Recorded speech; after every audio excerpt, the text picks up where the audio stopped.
8 तक की छात्रवृत्ति आपने खत्म कर दिया। जो जन्म से पिछड़ा है वो जातिगत न्याय की राजनीति करे तो वो जातिवादी हो गया, और जो अब पिछड़ा नहीं थे, सामान्य समुदाय में थे, अपने आप को वोट की सौदेबाजी में अगला से पिछड़ा कर लिया तो वह सनातनी हो गया। यह अद्भुत खेल हो रहा है देश में। और प्रधानमंत्री जी का जब फर्जीवाड़ा हम लोग इस सवाल पर उठाते हैं तो हम लोग को कहा जाता है कि भाषाई लंपट हो गए, तो आरएसएस वाला लाठी लेके घूमे। अरे दस्तावेज हमारे पास है, और सनातन धर्म तो सत्य का प्रतीक है। भारतीय जनता पार्टी ने यह कहा, ज्ञान दे रहे हैं हम लोग को, कि काका कालेलकर आयोग की रिपोर्ट जो 55-56 का है कि उसमें मोड़ घाची पिछड़ी जाति में है, तो काका कालेलकर आयोग ने तो यह कहा था कि जातिगत जनगणना करवाइए, तो क्यों नहीं करवाते हैं? महिलाओं को आरक्षण देने की वकालत उन्होंने की थी। उन्होंने कहा था कि पिछड़ा में अति पिछड़ा वर्ग बनाया जाए, तो उसको तो आपने माना नहीं। मंडल कमीशन की रिपोर्ट में आया कि जातिगत जनगणना करवाइए, लेकिन जातिगत जनगणना नहीं करवाया। रोहिणी आयोग की रिपोर्ट में यह सुझाव आया कि भाई जातिगत जनगणना कराना आवश्यक है, लेकिन आपने जातिगत जनगणना कराना आपको मंजूर नहीं हुआ। और आपने क्या कहा कि 1994 में प्रधानमंत्री जिस जाति के हैं, मोड़ घाची को ओबीसी में शामिल किया गया। तो जब 1994 में शामिल कर ही लिया गया था, तो 2002 में क्यों शामिल किया? एक ही जाति को 2 बार, ये क्या जालसाजी है? 1994 में भी और 2002 में भी। अब मैं दिखाता हूं इनका कारनामा देखिए।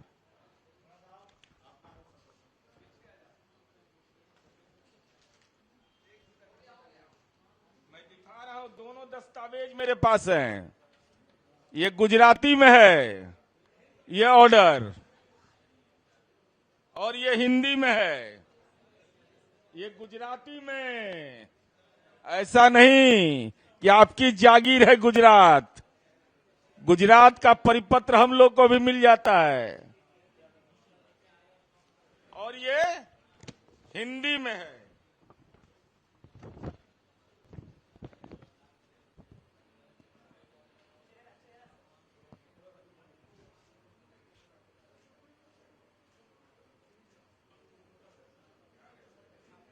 अब इसमें खेल देखिए। अभी एक केंद्रीय मंत्री बोले ये तो तेली जाति के हैं। बताइए तो, प्रधानमंत्री का अपमान करता है आदमी, अपने संसदीय दल के नेता का अपमान। ये देख लीजिए, घाची मुस्लिम, तेली अलग बिरादरी है, मोड़ घाची अलग है, तेली राठौड़ अलग है, तेली अलग बिरादरी है, और कह रहे हैं प्रधानमंत्री तेली जाति के हैं। बताइए तो, प्रधानमंत्री का ही अपमान बीजेपी के नेता कर रहे हैं। उनकी जाति है मोड़ घाची, और उनके बारे में बोल रहे हैं कि तेली हैं ये। बताइए ये कहां से ले आए? और हम मोड़ घाची के इतिहास को भी बताना चाहते हैं। यह जानना बहुत जरूरी है। यह 1931 की जनगणना का है, 1931 का सेंसस, जो लास्ट जातिगत जनगणना हुआ, उस जातिगत जनगणना के बारे में जानिए। हिंदू घाची और मुस्लिम घाची 2 सामाजिक समूह गुजरात में होते थे।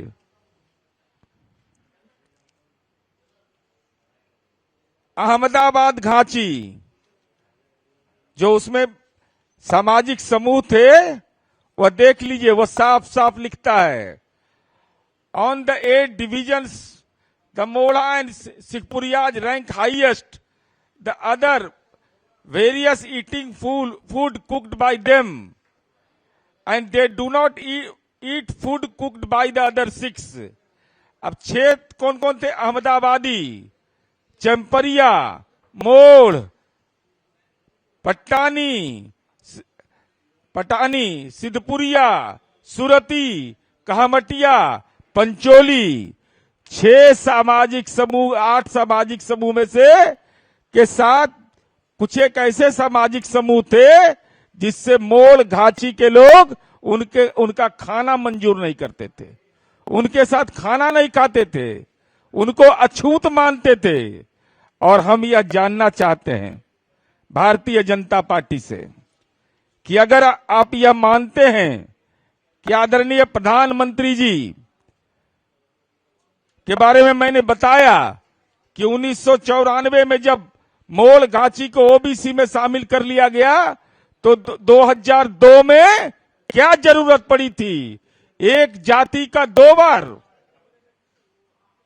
ये कहां संभव है भाई? ये तो बिल्कुल लगता है कि भद्दा मजाक बना दिया आपने। और हम यह जानना चाहते हैं आदरणीय प्रधानमंत्री जी से कि मोड़ घाची अगर पिछड़ा है, जिसका दावा आदरणीय प्रधानमंत्री जी और भारतीय जनता पार्टी के लोग कहते हैं, तो 2 ही स्तर पर होता है ना, सामाजिक और शैक्षणिक स्तर पर। तो मोड़ घाची 1931 की जनगणना में इसका साक्षरता दर था 40.59% और राजपूत जाति का साक्षरता दर था 15 से 20%, पटेल जाति का 25 से 35%। तो जिसका साक्षरता दर 12 से 15 से 20%, राजपूत का, पटेल का 25 से 35%, वो रहेगा अगला। और जिसका साक्षरता दर है 40.59, वो रहेगा पिछड़ा। ये कहां का पैमाना है आदरणीय नरेंद्र मोदी जी? यह साफ साफ बताइए। चूंकि 1931 की जनगणना के बाद देश में कोई जनगणना नहीं हुआ, तो कौन सी वो रिपोर्ट है जिस रिपोर्ट के आधार पर आपने पिछड़ा समुदाय में इसको जारी करने का नोटिफिकेशन जारी कर दिया?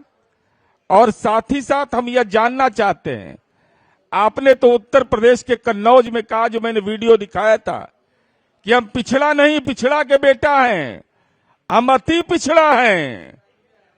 तो हम यह जानना चाहते हैं कि जब गुजरात में अति पिछड़ा समुदाय ही नहीं है, उसका वर्गीकरण नहीं हुआ, काका कालेलकर आयोग की रिपोर्ट के समय भी यह सुझाव दिया गया था, तो आप अति पिछड़ा कैसे हो गए? अब हम यह जानना चाहते हैं, मोदी जी और भारतीय जनता पार्टी में अगर दम है तो हम चुनौती दे रहे हैं कि अगर हिम्मत है, हमारे आरोप अगर गलत हैं, जो दस्तावेज की बुनियाद पर है, सारा दस्तावेज मेरे पास है, हिम्मत है तो कानूनी कार्रवाई करो हम पर। है कलेजा में दम तो हिम्मत है तो कानूनी कार्रवाई करो कि हम गलत आरोप लगा रहे हैं, और जातिगत सर्वे देश के अंदर करवाओ। जातिगत जनगणना जब हो जाएगा तो आपके राजनीति का फरेब का भी उद्घाटित हो जाएगा।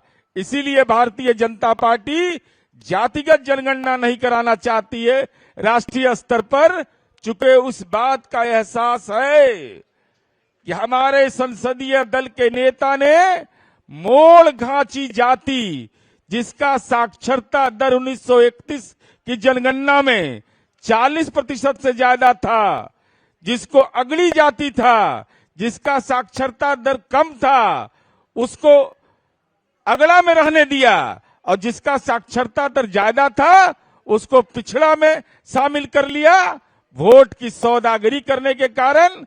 इसलिए हम यह कहना चाहते हैं कि आप जल्द से जल्द, हिम्मत अगर है आप में, अगर हमारे आरोप हैं और आरोप अगर गलत है तो कानूनी कार्रवाई करिए, अन्यथा देश के अंदर जातिगत जनगणना करवाइए, जिससे दूध का दूध और पानी का पानी हो जाएगा।